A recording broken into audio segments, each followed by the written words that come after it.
सरकार कହୁଛି ଆପଣ ପରିଚାଳନାରେ ରିଲିଫ୍ ବାଣ୍ଟୁଥିଲେ କିନ୍ତୁ ସ୍ଥାୟୀ ସମାଧାନ ପାଣି ନିଷ୍କାସନ କେମିତି ହେବ ସେ ଦିଗରେ ଦୃଷ୍ଟି ଦେଇନଥିଲେ ବୋଲି ବର୍ତ୍ତମାନ ତଳି ଅଞ୍ଚଳର ସମସ୍ୟା ବୋଲି ପାଣି ନିଷ୍କାସନ ସମସ୍ୟା କରାଯାଇନଥିଲା। ଶୁଣନ୍ତୁ, ସରକାରଙ୍କୁ ଆହୁରି ଅଧ୍ୟୟନ କରିବାର ଆବଶ୍ୟକତା ଅଛି। ପରକୁ ଦୋଷ ଦେଇ ନିଜର କର୍ତ୍ତବ୍ୟରୁ ଏଡ଼େଇ ଯିବା ଠିକ୍ ନୁହଁ ବୋଲି ସେମାନେ ଆଗେ ପଢ଼ନ୍ତୁ, ତାପରେ କୁହନ୍ତୁ। ନ ପଢ଼ିକି କହିଲେ ଲୋକ ହସା ହେବେ।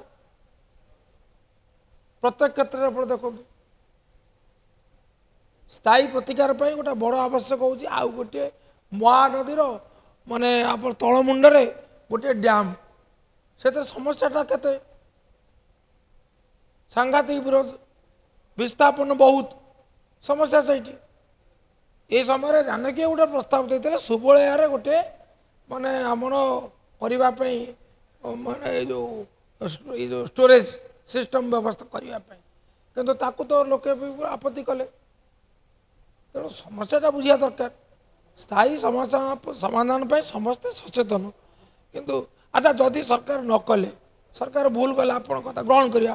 ଆପଣ କ'ଣ କଲେ ବା କରିବାକୁ ଯାଉଛନ୍ତି, ଆପଣ 2 ବର୍ଷ 2 ମାସ ଭିତରେ କରିଦେବେ ବୋଲିକି ଆମେ ଭାବୁନାହୁଁ, କିନ୍ତୁ ଆପଣଙ୍କର କ'ଣ ଯୋଜନା ଅଛି କହିଦେଉ ତା ପରକୁ ବୁଝିଲେ ସେ କରୁ।